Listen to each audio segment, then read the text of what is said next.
ঢাকার জনসংখ্যা গত কয়েক দশকে ক্রমশই বাড়ছে এবং এখন এটি বিশ্বের নবম বৃহৎ শহর থেকে উঠে এসেছে দ্বিতীয় স্থানে। যে গতিতে ঢাকার জনসংখ্যা বাড়ছে তাতে ২০৫০ সাল নাগাদ ঢাকাই হবে বিশ্বের সবচেয়ে জনবহুল শহর। এই অবস্থান ইতোমধ্যে জাপানের রাজধানী টোকিওকে পেছনে ফেলে দেওয়ার মাধ্যমে নিশ্চিত হয়েছে। বিশ্লেষকরা বলছেন শহরের ক্রমবর্ধমান জনসংখ্যা এবং পরিধির সম্প্রসারণই এই পরিবর্তনের মূল কারণ।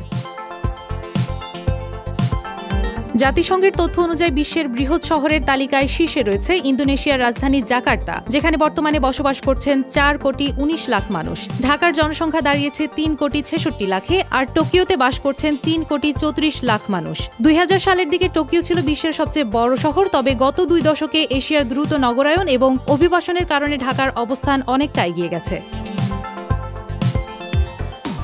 জীবন অবাক না করলে কে করবে? ২৮% মিল্ক ফ্যাটের অবাক করার সাথে ফ্রেশ মিল্ক পাউডার। জীবন অবাক করুক প্রতিদিন। জাতিসংঘের ওয়ার্ল্ড আরবানাইজেশন প্রসপেক্ট 2025 রিপোর্টে বলা হয়েছে বর্তমানে বিশ্বের মেগাসিটির সংখ্যা ৩৩টি, যেখানে ১৯৭৫ সালে মাত্র ৮টি ছিল।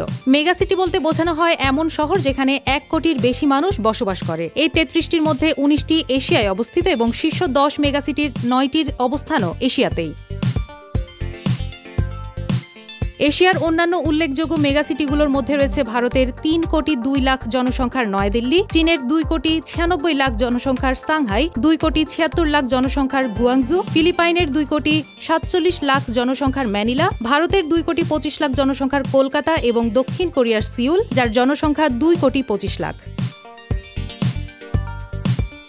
এশিয়ার বাইরে শীর্ষ 10 মেগাসিটির মধ্যে কেবল মিশরের রাজধানী কায়রো রয়েছে, যেখানে বাস করছেন ৩,২০,০০,০০০ মানুষ। আমেরিকা অঞ্চলের মধ্যে সবচেয়ে বড় শহর হল ব্রাজিলের সাও পাওলো, আর সাব সাহারান আফ্রিকায় সবচেয়ে বড় শহর হল নাইজেরিয়ার শহর লাগোস।